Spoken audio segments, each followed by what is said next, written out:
Hello friends, good morning. কেমন আছো সবাই? আশা করছি সবাই ভালো আছো, সুস্থ আছো। আমিও ভালো আছি। তো আমার চ্যানেলে নতুন আরও একটা ভিডিওতে তোমাদের সবাইকে স্বাগত।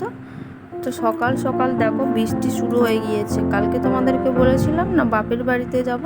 তো দেখো এভাবে বৃষ্টি হলে কি যাওয়া যায় বলো? তো সকাল সকাল ঘুম থেকে উঠে বাসি জামা কাপড় চেঞ্জ করে দেখো এখন যাব ওই ঘরে। তো ওই ঘরে গিয়ে যেতে পারিনি, তো তাই জন্য সোনাইয়ের ছাতাটা ছিল সেটা নিয়ে গিয়েছিলাম। তারপরে খাওয়া দাওয়া কমপ্লিট করে এদিকে ওয়েদারটা দেখো তোমাদেরকে একটু দেখায়। তো চলে এসেছিলাম স্কুলে। যত বৃষ্টি জল ঝড় হোক না কেন, স্কুল তো আর বন্ধ করা যাবে না, সেই জন্য দেখো চলে এসেছিলাম রেডিও স্কুলে। সোনাইকে আনতে পারিনি এত বৃষ্টির কারণে। তো এসে এদিকে দেখো রান্না বসে গিয়েছে, আর দিদি এদিকে একটু আগুন পোয়াচ্ছিল আর কি। তো রান্না বান্না কমপ্লিট করে দেখো বাড়িতে চলে এসেছিলাম। যেহেতু আজকে ঝড় বৃষ্টি হচ্ছিলো তাই তাড়াতাড়ি সব কিছু কমপ্লিট করে ফেলেছিলাম। তারপরে এসে দেখো তোমাদেরকে দেখায় আমাদের বাড়ির অবস্থাটা কি।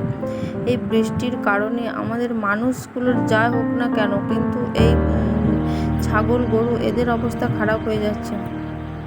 তো দেখো তারপর কালকার ভিডিও করতে পারিনি বৃষ্টির জন্য। এটা হচ্ছে তার পরের দিনকার ভিডিও শ্যুট।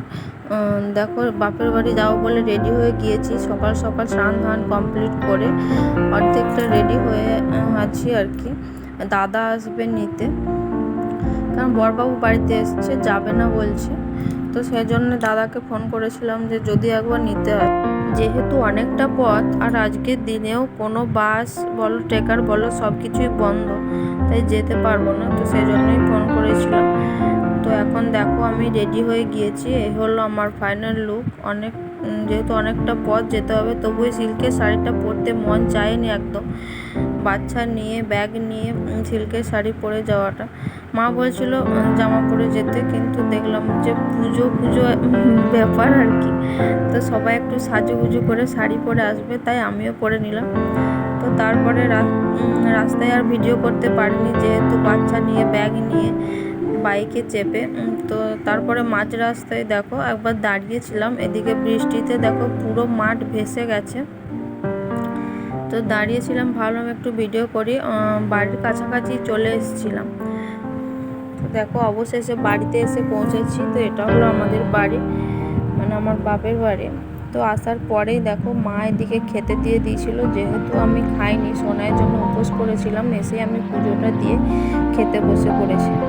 তো খাওয়া দাওয়া কমপ্লিট করে রেডি হয়ে গিয়েছি। এই শাড়িটা আমাকে মা দিয়েছে মনসা পুজো উপলক্ষে। ব্লাউজটা দুটো শাড়ি কিনে দিয়েছে। তো আমি দেখো রেডি হয়ে গিয়েছি, আর সোনাইকে দিয়েছে এই যে এই জামাটা। তো সোনাইও রেডি হয়ে গিয়েছে, এখন আমরা যাচ্ছি পুজো দেখতে। তো এদিকে বৌমণি আর আমি দুজনে মিলে রেডি হয়ে গিয়ে বেরিয়ে পড়েছি। এদিকে দেখো মাকে নিয়ে আসা হচ্ছে, মানে মায়ের ঘট আনতে যাওয়া হয়েছিল, তো মাকে নিয়ে আসা হচ্ছিল। এত জোরে শব্দ হচ্ছিল, দেখো আমি দিইনি, কারণ যদি ভিডিওতে কপিরাইট চলে আসে সেই জন্য।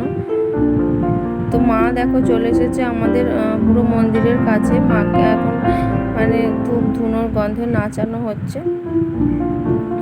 তো এই হচ্ছে আমাদের মন্দির।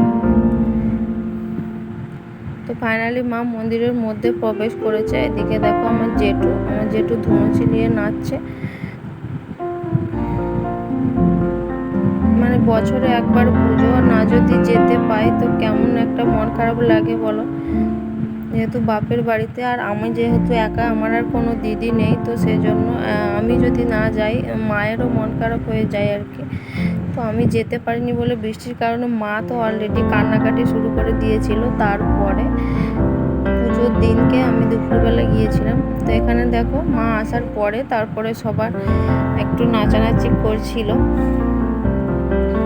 তারপরে পুজো হচ্ছিল, সোনাই ঘুমোবে বলে কান্না করছিল। এদিকে পুজো হয়ে গিয়েছিল। সন্ধেবেলায় দেখো সোনাই ঘুম থেকে উঠে মা মেয়ে দুজনে মিলে বসেছি মেহেন্দি করতে, পুজো শেষ হয়ে যাওয়ার পরে। তো এই যে সোনাইয়ের দেখো, সোনাইয়ের নাম লিখে দিয়েছি এদিকে অদিতি। তো সোনাই আমি দুজনে মেহেন্দি করেছি, আর মা মেয়ে দুজনেই লাল জামা পরে নিয়েছে। আমি লাল নাইটে, সোনাই হচ্ছে লাল রঙ একটা জামা। এদিকে আমার বাবা বসেছিল কাটতে হচ্ছে মাটন। মাটন বলতে কি বলো তো, যে আমাদের মা মনসার যে বলি হয় পাঁঠা, তো সেই পাঁঠার মাংসটা একটু ভাগ পেয়েছিলাম, সেটাকে কাটছিলাম। মা ওদিকে রান্না করছিল চিকেন। তো মা রান্না করতে করতে সন্ধ্যেবেলা চলে গিয়েছিলাম একটু দেখতে, সবাই নাচানাচি। চলো আজ তাহলে এই পর্যন্তই।